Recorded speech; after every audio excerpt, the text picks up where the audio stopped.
Il s'est passé un peu plus de 2 semaines, si on fait le calcul, là, depuis la fameuse conférence de presse de François Legault, où il a ramené lui-même dans l'espace public la discussion sur le troisième lien, sur la Rive-Sud en particulier. Des élus ne souhaitent pas en rester là. Vous allez voir, Camille, parlons du maire de Lévis en particulier, qui lui veut un plan clair sur la consultation sur la mobilité.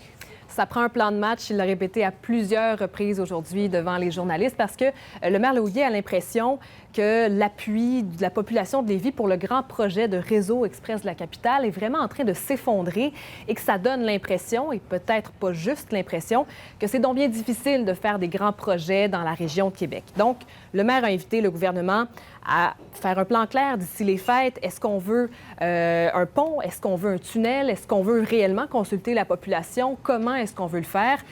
Et à son avis, c'est pas nécessaire de faire un référendum sur le sujet. On n'a pas besoin de référendum, là.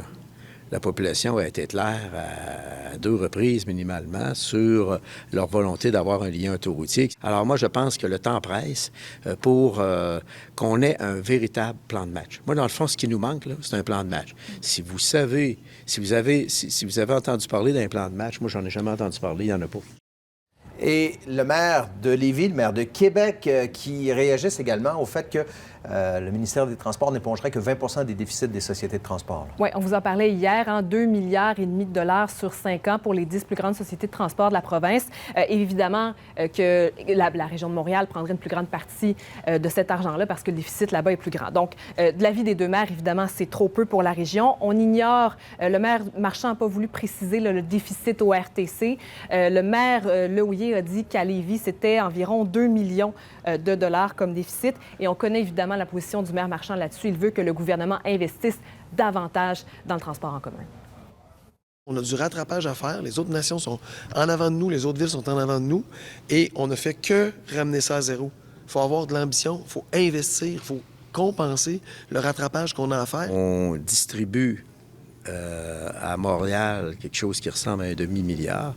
Et quand on arrive pour l'ensemble des autres régions, des autres sociétés, on leur dit partagez-vous un 22 millions. 2 choses à surveiller dans le monde municipal demain, Bruno. D'abord, en matinée, il y a l'UPA et d'autres organismes qui vont présenter leurs propositions pour l'usage des terres de Rabaska. On sait que le gouvernement veut se porter acquéreur de ces terres-là. Aujourd'hui, le maire Laugier nous a dit qu'il était ouvert à ce qu'une portion de ces terres demeure agricole. Donc, on verra si c'est suffisant aux yeux de l'UPA. Et puis demain, la ministre Geneviève Guilbeault va rencontrer pour la première fois son nouvel homologue au transport au fédéral, Pablo Rodriguez. Je vous laisse deviner de quoi il pourrait être question. J'imagine qu'on va même en reparler dans ce téléjournal tantôt. C'est pas possible. Merci, Camille. Au revoir.